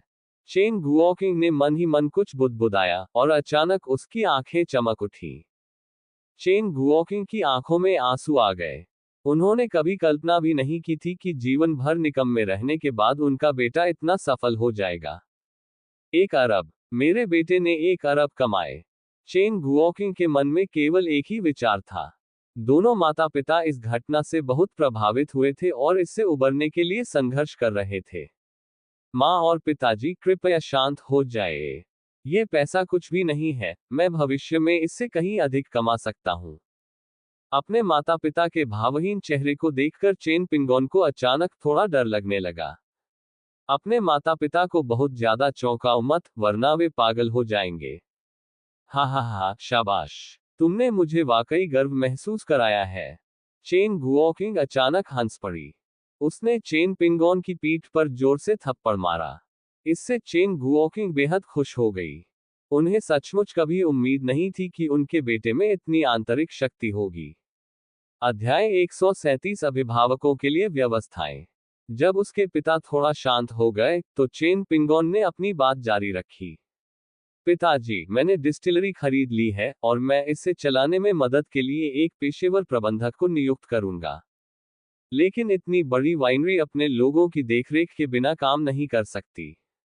इसलिए मैंने सोचा कि मैं आपके और माँ के लिए वाइनरी में निदेशक की नौकरी का इंतजाम कर दूं। आपका पद प्रबंधन निदेशक का है। इसमें कोई विशिष्ट कार्य निर्धारित नहीं है। आपको बस प्रतिदिन वाइनरी जाना है, समय पर गश्त करनी है, खातों की जांच करनी है, कर्मचारियों की उपस्थिति देखनी है और वाइनरी के उत्पादन की जांच करनी है। अगर आपको कोई समस्या आती है तो मुझे सीधे बता दीजिएगा।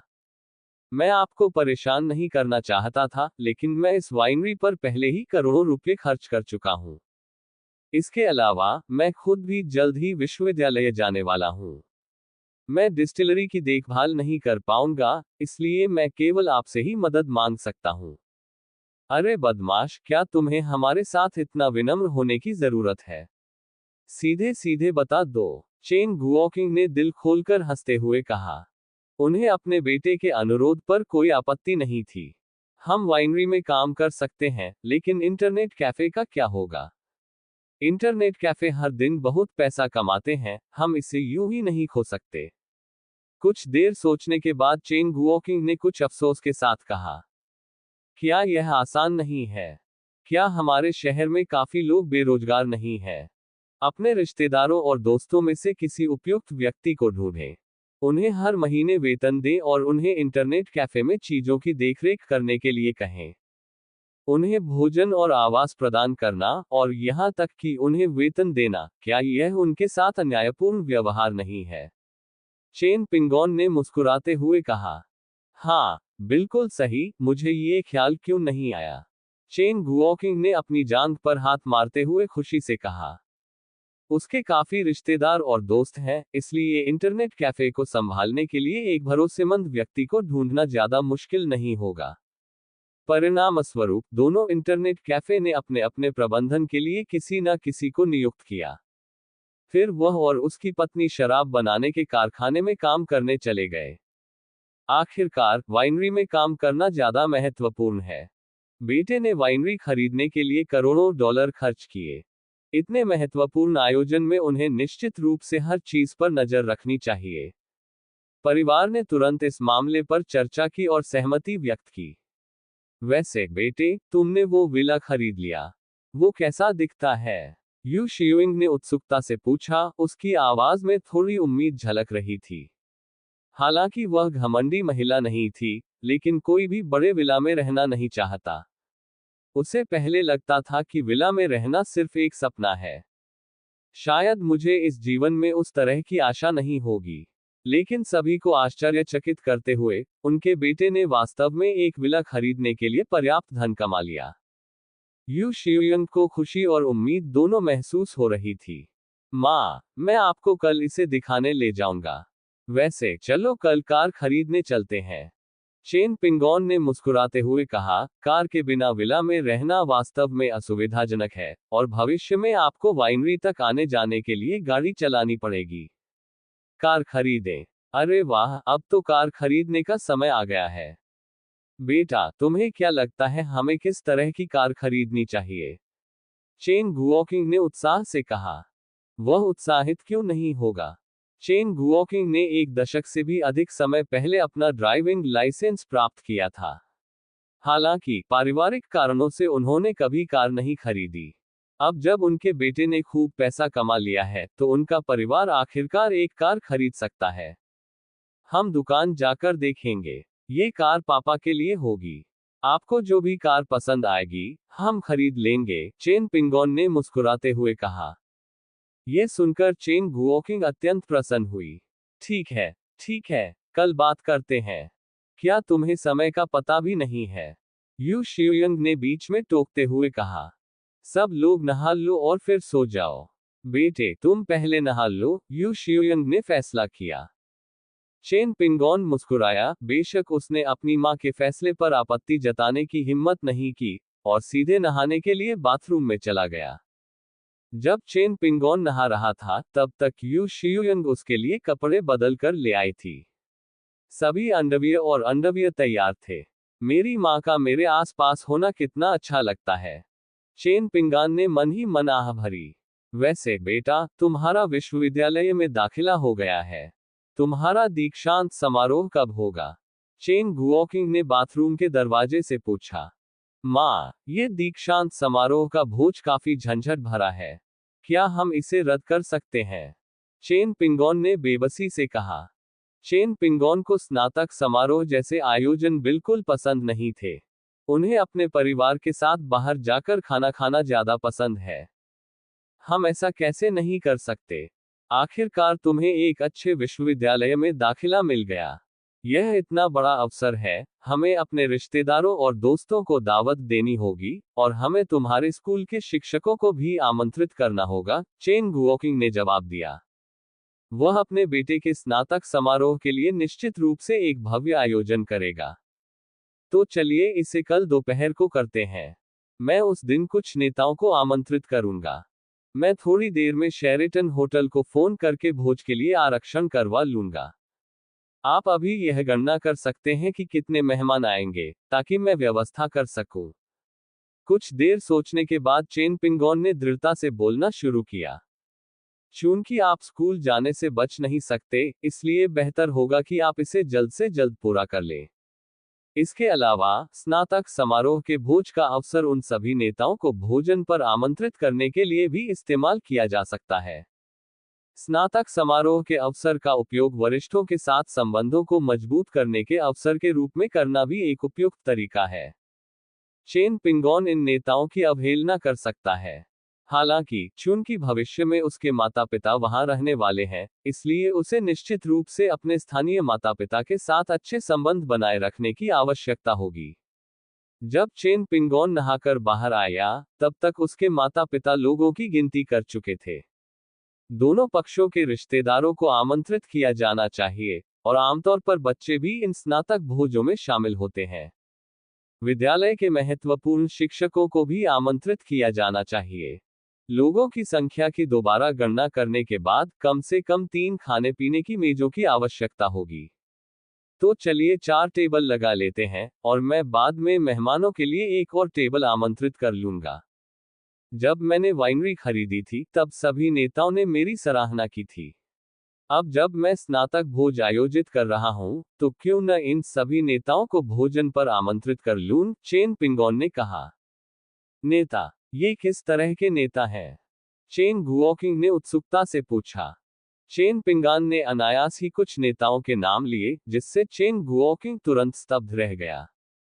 ये सभी नेता चांगहे शहर के उच्च पदस्थ अधिकारी हैं, जो शक्ति और प्रभाव के बहुत उच्च पदों पर आसीन हैं।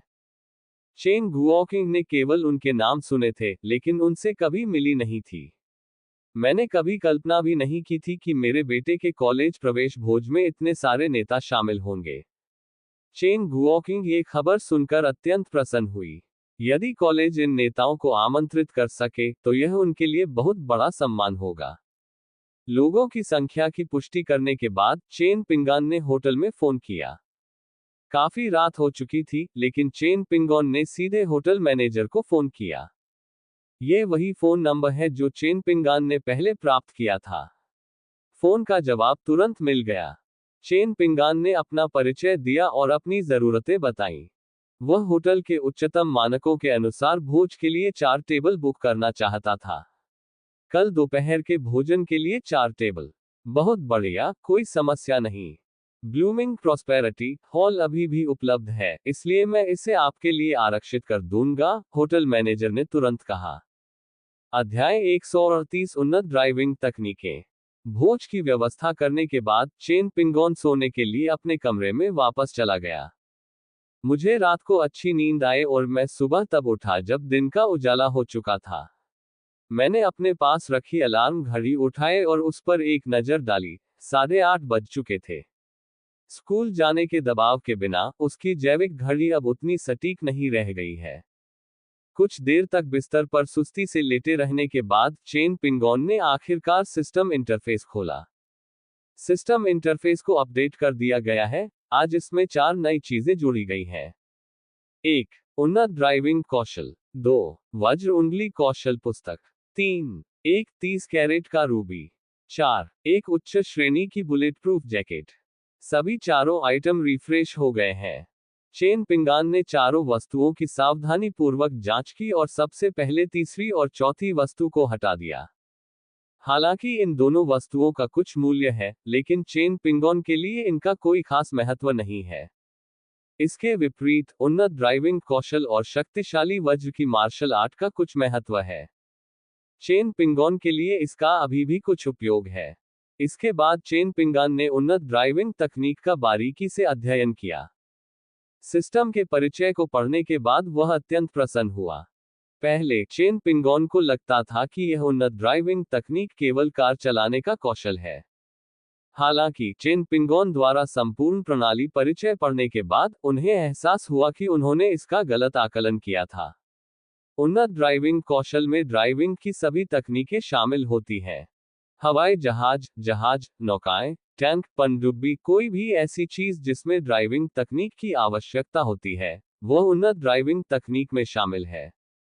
दूसरे शब्दों में कहें तो, एक बार जब वह उन्नत ड्राइविंग कौशल सीख लेगा, तो भविष्य में उसे ड्राइविंग से संबंधित जिन सभी कौशलों की आवश्यकता होगी, उनमें वह महारत हासिल कर लेगा। और इसके साथ ही संबंधित ड्राइविंग लाइसेंस भी है। बेल, यह तो वाकई अद्भुत है। ड्राइविंग से जुड़ी इतनी सारी क्षमताओं के साथ, ये कल्पना करना मुश्किल है कि उन सभी को खुद से सीखने में उसे कितना समय लगेगा। मुख्य बात यह है कि प्रत्येक ड्राइविंग कौशल के लिए एक संबंधित ड्राइविंग लाइसेंस की आवश्यकता होती है। इन लाइसेंसों को प्राप्त करना भी एक बहुत ही कठिन और परेशानी भरा प्रोसेस है। लेकिन अब आप एक ही बार में ड्राइविंग के सभी कौशल सीख सकते हैं और साथ ही संबंधित ड्राइविंग लाइसेंस भी प्राप्त कर सकते हैं। यह तो वाकई अद्भुत है। चेन पिंगॉन को हिचकिचाने की क्या जरूरत थी? उसने उन्नत ड्राइविंग तकनीक खरीदने के लिए बस 1 युआन खर्च किया था। उन्नत ड्राइविंग कौशल कोई कौशल पुस्तिका नहीं है, बल्कि एक व्यापक पैकेज है। मुझे सिस्टम इंटरफेस से यह गिफ्ट पैक मिला और मैंने इसे इस्तेमाल करने के लिए खोला। तुरंत ही प्रकाश की एक किरण चेन पिंगॉन के शरीर में प्रवेश कर गई। अचेत अवस्था में चेन पिंगॉन को एक और स्मृति प्राप्त हुई। इस स्मृति में चेन पिंगॉन ने कार चलाना, विमान उड़ाना और टैंक चलाना सीखा था। और इसी तरह आगे बढ़ते हुए उन्होंने ड्राइविंग से संबंधित सभी आवश्यक कौशल सीख लिए। यह प्रक्रिया काफी लंबी थी। इन ड्राइविंग तकनीकों को सीखने और उनमें महारत हासिल करने में कई मिनट लग गए। चेन पिंगॉन को होश आया और उसने एक लंबी सांस ली। उसने ड्राइविंग के सभी कौशल में महारत हासिल कर ली है। इस ग्रह पर सबसे व्यापक ड्राइविंग कौशल वाला व्यक्ति वही होना चाहिए। इसके अलावा ड्राइविंग से जुड़े ये सभी कौशल उन्नत स्तर पर पहुंच चुके हैं। चेन पिंगॉन अपनी शक्ति का ठीक ठीक अंदाजा तो नहीं लगा पाता था, लेकिन उसे हमेशा लगता था कि वह अविश्वसनीय रूप से शक्तिशाली है। सिस्टम इंटरफेस में ड्राइवर लाइसेंसों का एक ढेर भी था। चेन पिंगान को उनमें से ड्राइवर का लाइसेंस मिला। पहले चेन पिंगॉन को ड्राइविंग लाइसेंस प्राप्त करने की चिंता थी, लेकिन अब उन्हें इस बात की चिंता नहीं है क्योंकि उन्होंने अपना ड्राइविंग लाइसेंस प्राप्त कर लिया है। ऐसे में चेन पिंगॉन खुद कार खरीद सकते हैं। हालांकि काफी सोच विचार करने के बाद चेन पिंगॉन ने फिलहाल कार खरीदने का विचार छोड़ देने का फैसला किया। आखिरकार वह विश्वविद्यालय जाने वाला है और अभी घर वापस आकर कार खरीदना फिजूल खर्ची होगी। इसके अलावा ड्राइविंग लाइसेंस का मुद्दा भी अनसुलझा ही रहा है। इसलिए पिता के लिए कार खरीदना ही बेहतर होगा, फिर उन्हें खुद कार खरीदने की जरूरत नहीं पड़ेगी। जब वह दूसरे शहर में विश्वविद्यालय जाएगा तो वह अपने लिए एक कार खरीदने की योजना बना रहा है। उस समय किसी को नहीं पता था कि चेन पिंगॉन ने अपना ड्राइविंग टेस्ट कब दिया था, इसलिए चेन पिंगॉन के पास ड्राइविंग लाइसेंस होने की बात को पूरी तरह से छिपाया जा सकता था। क्या हमारा बेटा जाग गया है? दरवाजे के बाहर से पिता की आवाज सुनाई दी। आ रहा हूं, चेन पिंगॉन ने आलस भरे लहजे में कहा। जल्दी उठो, आज हमें अभी बहुत कुछ करना है, यू शियुयंग ने कहा। चेन पिंगॉन ने आह भरी और फिर बिस्तर से उठकर अपने नए कपड़े पहन लिए। बाथरूम में हाथ मुंह धोने के बाद चेन पिंगॉन ने देखा कि खाने की मेज पर उसके लिए नाश्ता तैयार था। चेन पिंगॉन ने अभी अभी अपना नाश्ता समाप्त किया था। उसके माता पिता ने पहले से ही सब कुछ तैयार कर रखा था और बस उसका इंतजार कर रहे थे। मेरी माँ विला देखने जाने के लिए बहुत उत्सुक है। वहीं दूसरी ओर पिताजी कार खरीदना चाहते हैं। ये कहना सही होगा कि कारें उन कुछ चीजों में से एक थी जिनके बारे में मेरे पिताजी कभी सोचते थे। मेरे पास पहले पैसे नहीं थे, इसलिए मैंने कभी कार खरीदने की योजना नहीं बनाई थी। अगर मैं कार खरीदना भी चाहूं तो भी मेरे पास पैसे नहीं होंगे। लेकिन अब हालात अलग हैं, चेन पिंगॉन अमीर है। अब वे आखिरकार कार खरीद सकते हैं। मेरा पेट भर गया है, चलो चलते हैं। पहले कार खरीद लो, फिर विला देखेंगे, चेन पिंगॉन ने दृढ़ता से कहा। यू शियुइंग ने इस बारे में सोचा और सहमति में सिर हिलाया। आखिरकार कार खरीदने के बाद इधर उधर घूमना फिरना ज्यादा सुविधाजनक हो जाता है और घर देखना भी ज्यादा सुविधाजनक हो जाता है। बेटे, हमें किस तरह की कार खरीदनी चाहिए? चेन पिंगॉन ने चलते हुए पूछा। पिताजी, क्या कोई ऐसी कार है जिसे आप खरीदना चाहते हैं और जिसका खर्च आप उठा सकते हैं? चेन पिंगान ने पूछा। सेंटाना के बारे में क्या ख्याल है? मुझे लगता है सेंटाना एक काफी अच्छी कार है, मजबूत और टिकाऊ, चेन गुओकिंग ने संकोच से पूछा। चेन गुओकिंग के लिए सेंटाना काफी अच्छी है। हालांकि 20 साल बाद सेंटाना पुरानी लगने लगी है, लेकिन एक समय इसे उस दौर की लग्जरी कार माना जाता था। बहुत से लोग सेंटाना कार खरीदने का सपना देखते हैं। सेंटाना थोड़ी सस्ती है, चलो इससे बेहतर कार खरीदते हैं। पिताजी, चाहे कुछ भी हो जाए, आप ही मेरी प्रतिष्ठा का प्रतिनिधित्व करते हैं। अगर तुम सस्ती गाड़ी चलाओगे तो मुझे अपने बेटे के रूप में शर्मिंदगी उठानी पड़ेगी, चेन पिंगॉन ने गंभीरता से कहा। बेशक, चेन पिंगॉन पूरी तरह से गलत नहीं थी। सेंटाना को निम्न श्रेणी की कार माना जाता है। यह तो एक लग्जरी कार है। चेन गुओकिंग ने कुछ हैरानी जताते हुए कहा। पिताजी, आज हमारे पास कार खरीदने के लिए पर्याप्त बजट है। हम मर्सिडीज या ऑडी जैसी थोड़ी महंगी कार खरीद सकते हैं। अरे, BMW कैसी रहेगी? अगर कुछ और विकल्प न मिले तो रोल्स रॉयस भी ठीक रहेगी, चेन पिंगॉन ने मुस्कुराते हुए कहा। तुम बदमाश हो, तुम्हें पैसे की बिल्कुल भी कदर नहीं है। चेन गुओकिंग ने हंसते हुए कहा, ये वो कारें हैं जिन्हें हमारा परिवार खरीद सकता है। लेकिन फिर मैंने सोचा, उनका बेटा तो अरबपति है। चेन पिंगॉन की मौजूदा संपत्ति को देखते हुए एक लग्जरी कार खरीदना बिल्कुल सामान्य बात लगती है। आप कार खरीदने का फैसला क्यों नहीं कर लेते? मैं इसे संभाल नहीं सकता। चेन गुओकिंग ने थोड़ी देर सोचा और फिर सिर हिलाया। अगर यह उनके हाथ में होता तो उनके दिमाग में सेंटाना के अलावा कोई और कार नहीं आती। वे सचमुच कोई और लग्जरी कार खरीदने के बारे में सोच भी नहीं सकते थे। ठीक है, फिर देखते हैं। चेन पिंगोन ने मुस्कुराते हुए सिर हिलाया। हालांकि चेन पिंगोन के मन में पहले से ही एक योजना थी। कम से कम उसे अपने पिता के लिए 10 लाख से अधिक कीमत की एक लग्जरी कार तो खरीदनी ही चाहिए। जब आप बाहर होते हैं तो आपकी कार एक आदमी के चेहरे की तरह होती है। अगर आपके पास पर्याप्त पैसा है तो आपको निश्चित रूप से एक बेहतर कार खरीदनी चाहिए। अध्याय 139 पिता के लिए कार खरीदना। घर से निकलने के बाद चेन पिंगान ने एक टैक्सी बुलाई। पहले के समय में चेन पिंगोन के माता पिता निश्चित रूप से टैक्सी लेने के इच्छुक नहीं होते, क्योंकि कार किराए पर लेना काफी महंगा था। लेकिन अब उन्हें पता चल गया है कि उनका बेटा अमीर है। अब चूंकि मैं कार खरीदने की योजना बना रहा हूं, इसलिए मुझे कार की कीमत के बारे में चिंता करने की जरूरत नहीं है। बेटे, क्या तुमने दीक्षांत समारोह के भोज की सारी व्यवस्था कर ली है? हम कुछ भी गड़बड़ नहीं होने दे सकते, हमें जल्द ही दोपहर का भोजन करना है, चेंग वॉकिंग ने कुछ चिंता के साथ कहा। आखिरकार, उसने कल रात ही अपने सभी रिश्तेदारों को इस मामले की जानकारी दे दी थी। अगर आज दोपहर अकादमी में कुछ भी गड़बड़ हुई तो उनकी बदनामी होगी। इसके अलावा, जब उन्होंने अपने रिश्तेदारों और दोस्तों को इस स्नातक भोज के बारे में सूचित किया, तो उन्होंने सक्रिय रूप से उल्लेख किया कि महत्वपूर्ण नेता इसमें शामिल होंगे। शुरू में तो मैंने स्नातक भोज में शामिल होने की योजना नहीं बनाई थी, लेकिन जब कुछ रिश्तेदारों और दोस्तों को पता चला कि शहर के नेता भी इसमें शामिल होंगे, तो वे सभी खुशी खुशी आने के लिए सहमत हो गए। दरअसल, अगर इन नेताओं की उपस्थिति न होती तो कई रिश्तेदार और दोस्त ऐसे दीक्षांत समारोह में आते ही नहीं। चेन पिंगोन मुस्कुराए और आत्मविश्वास से बोली, पिताजी, चिंता मत कीजिए, कुछ भी गलत नहीं होगा। ठीक है, मैं पुष्टि करने के लिए एक और कॉल करूंगा। अपने पिता को आश्वस्त करने के लिए चेन पिंगोन ने अपना फोन निकाला और होटल मैनेजर को फिर से फोन किया। ये निजी कमरों की स्थिति की दोबारा पुष्टि करने के लिए है। होटल मैनेजर ने चेन पिंगोन को स्पष्ट रूप से ये भी बताया कि भोज की तैयारियां पहले ही शुरू हो चुकी हैं और इसमें बिल्कुल भी कोई समस्या नहीं होगी। इसके अलावा, चेन पिंगोन का भोज सबसे महंगा था, जिसकी कीमत प्रति टेबल 8,888 थी। चेन पिंगान ने कुल 4 टेबल बुक की। यहां तक कि 20 साल बाद भी 8,000 युआन प्रति टेबल की लागत वाला भोज आज के संदर्भ में तो और भी अधिक विलासितापूर्ण माना जाएगा। पिताजी, अब आप निश्चिंत हो जाइए। भोज की तैयारी पहले से ही चल रही है।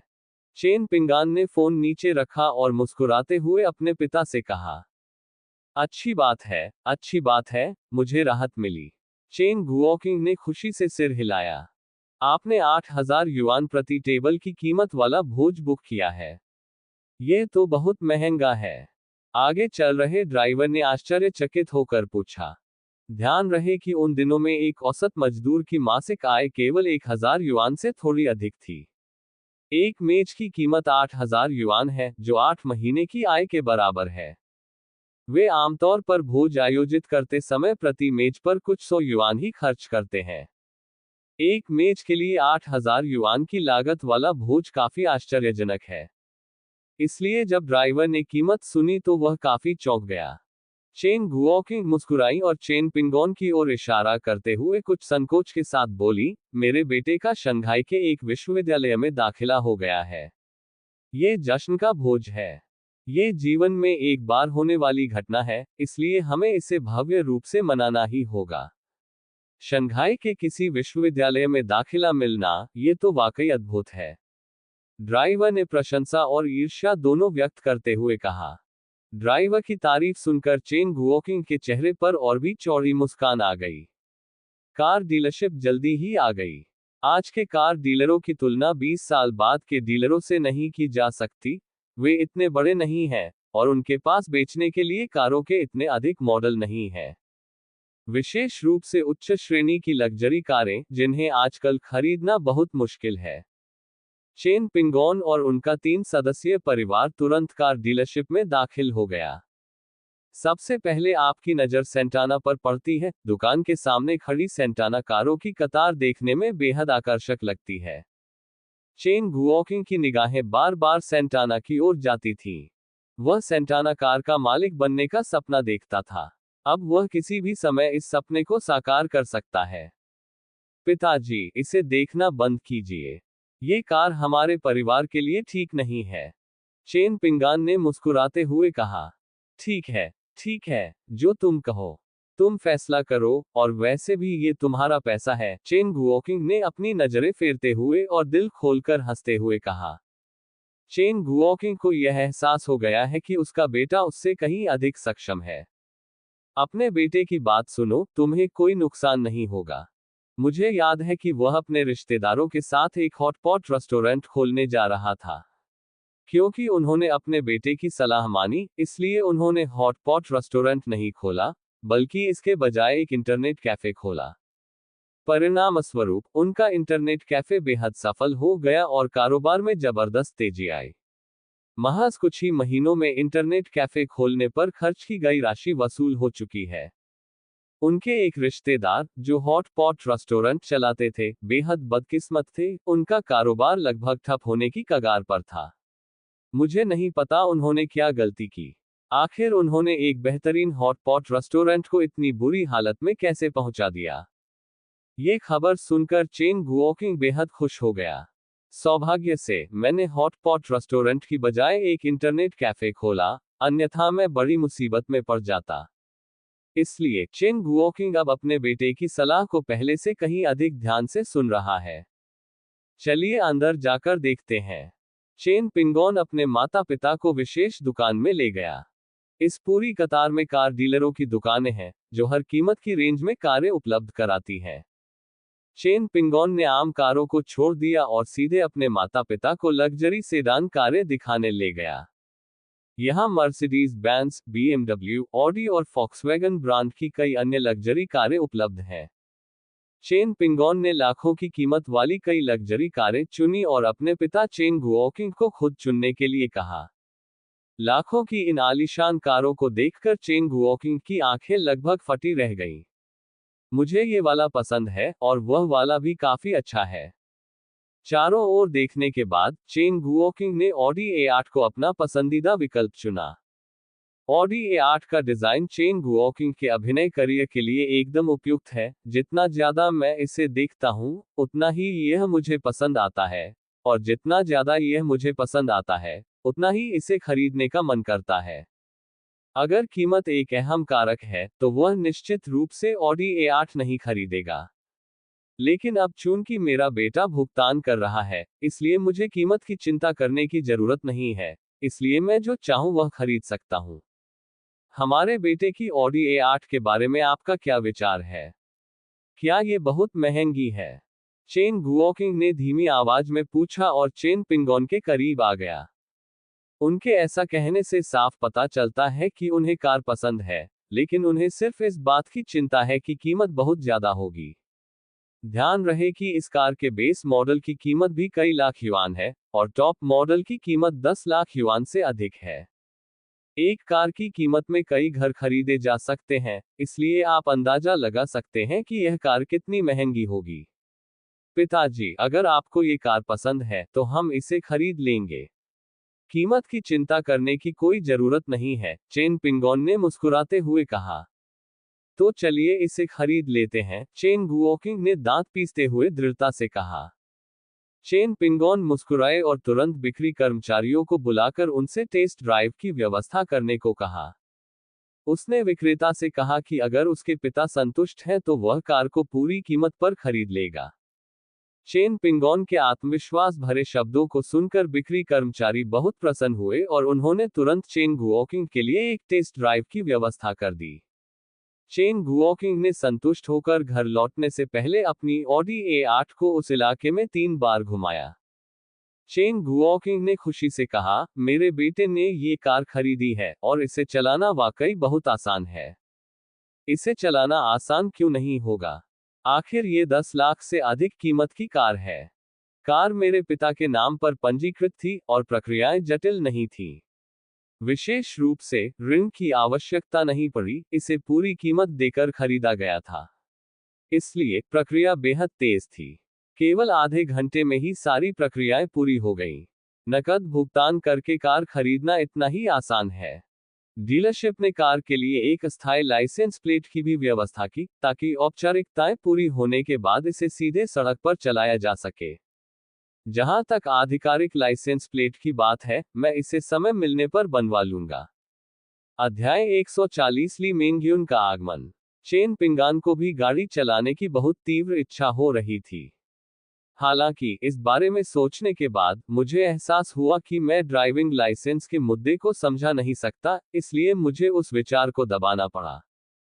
जब चेन पिंगोन अगली सर्दियों की छुट्टियों से वापस आएगा, तो वह झूठ बोल सकता है कि उसने स्कूल में रहते हुए अपना ड्राइविंग लाइसेंस प्राप्त कर लिया था, इसलिए उसे तब गाड़ी चलाने में कोई समस्या नहीं होगी। गाड़ी तो खरीद ली, अब हम घर देखने जा सकते हैं। चेन पिंगोन ने आवासीय क्षेत्र का पता बताया, और जब उनके पिता चेन गुओकिंग ने वह पता सुना तो वे भी आश्चर्यचकित रह गए। जियांगनान जल नगर, वह तो आलीशान विला वाला इलाका है, चेन गुओकिंग ने आश्चर्य से कहा। क्योंकि वह इलाका काफी मशहूर है, वह एक जाना माना विला क्षेत्र है। उसने कभी सपने में भी नहीं सोचा था कि वह इतने आलीशान विला क्षेत्र में रह सकता है। अब तक ज्यादा कुछ न बोलने वाली मां ने भी हैरानी भरे भाव दिखाए। यू शियुयन को ज्यादा हैरानी नहीं हुई जब उसने चेन गुओकिंग के लिए 10 लाख युआन से अधिक कीमत की कार खरीदी। आखिरकार उसका बेटा अब अमीर हो गया था, इसलिए उसके लिए एक बेहतर कार खरीदना स्वाभाविक ही था। लेकिन अब जब उन्हें पता चला कि चेन पिंगोन ने जियांगनान वाटर टाउन के इस उच्च स्तरीय लग्जरी समुदाय में एक घर खरीदा है, तो वे बेहद आश्चर्यचकित हुए। वहां के घर बहुत महंगे होंगे, है ना? यू शियुइंग ने उत्सुकता से पूछा। यह सस्ता नहीं है, इसकी कीमत 17 मिलियन है, चेन पिंगोन ने सिर हिलाते हुए कहा। घर की कीमत के बारे में छिपाने की कोई जरूरत नहीं थी, इसलिए उन्होंने सीधे सीधे कीमत बता दी। यह सुनकर कि विला की कीमत 17 मिलियन युआन है, दंपति को गहरा सदमा लगा। उन्होंने पहले सोचा था कि चेन पिंगोन के विला की कीमत केवल कुछ मिलियन ही होगी। मुझे कभी उम्मीद नहीं थी कि यह 17 मिलियन होगा। यह कीमत वाकई डरावनी है। इतना महंगा घर, चेन गुओकिंग ने टिप्पणी की। यू शियुयन काफी उत्साहित हो गई। उसने कभी कल्पना भी नहीं की थी कि वह इतने आलीशान महल में रह सकती है। अपने माता पिता के चेहरे के भाव देखकर चेन पिंगोन ने राहत की सांस ली। चेन पिंगोन को कुछ हद तक चिंता थी कि इतना महंगा घर खरीदने के बाद उसके माता पिता कुछ कहेंगे। लेकिन ऐसा लगता है कि माता पिता काफी लचीले हैं। उन्होंने इतना महंगा घर खरीदने के लिए खुद को कोई फटकार नहीं लगाई।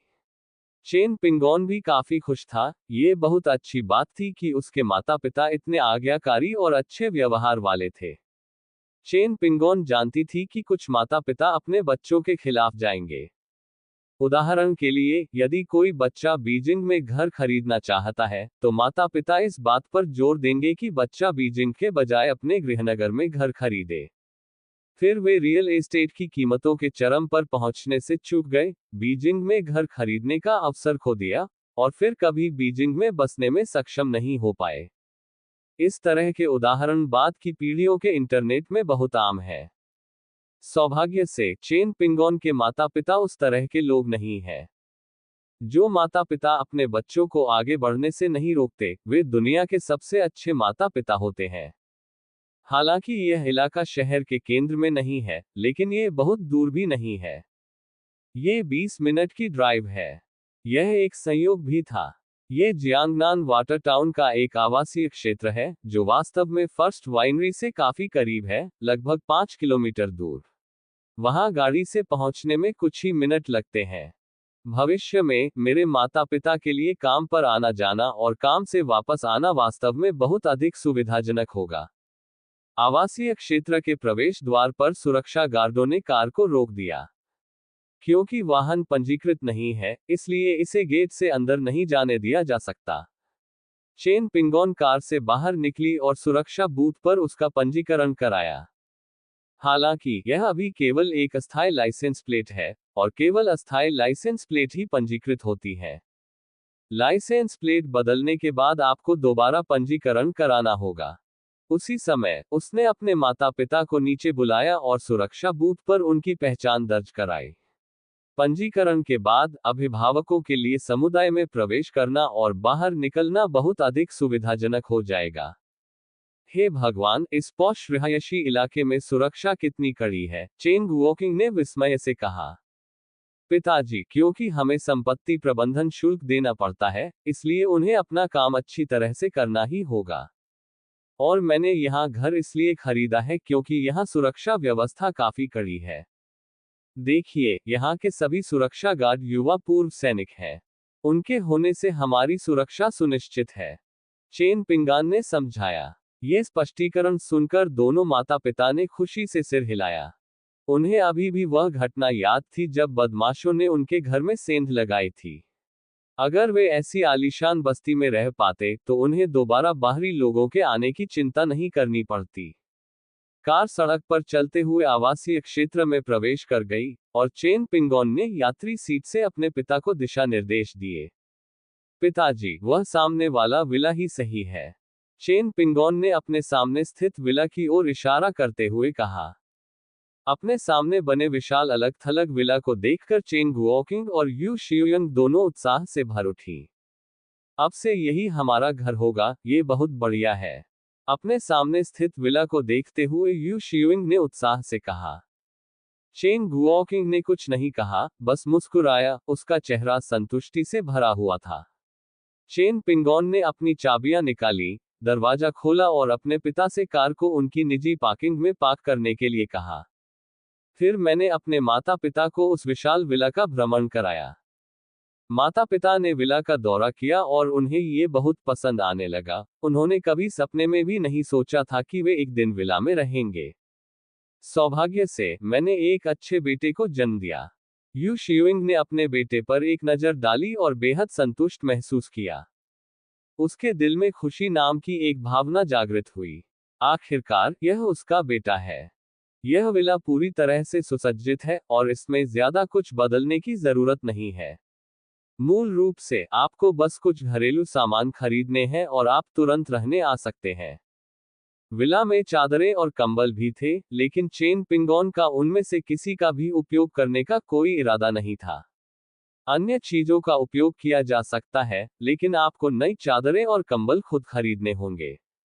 विला देखने के बाद लगभग समय हो गया था, इसलिए परिवार अपनी कार में वापस बैठा और सीधे शेरेटन होटल के लिए रवाना हो गया। आखिरकार मेजबान होने के नाते उन्हें अपने मेहमानों का स्वागत करने की तैयारी के लिए सबसे पहले होटल पहुंचना होगा। सौभाग्य से वे होटल में अपेक्षाकृत जल्दी पहुंच गए, क्योंकि उनके पहुंचने के आधे घंटे के भीतर ही रिश्तेदार और दोस्त एक के बाद एक आने लगे। जो रिश्तेदार और दोस्त आते हैं वे सभी उसके करीबी होते हैं। जो लोग करीबी नहीं होते उन्हें ऐसे स्नातक भोज में आमंत्रित नहीं किया जाता। इसलिए स्नातक भोज में किसी ने कोई उपद्रव नहीं किया।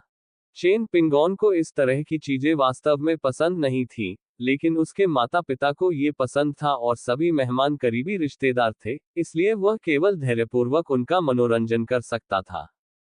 कुछ ही देर बाद निदेशक वांग नेताओं के एक समूह के साथ वहां पहुंचे। नेताओं ने चेन पिंगोन को काफी सम्मान दिया।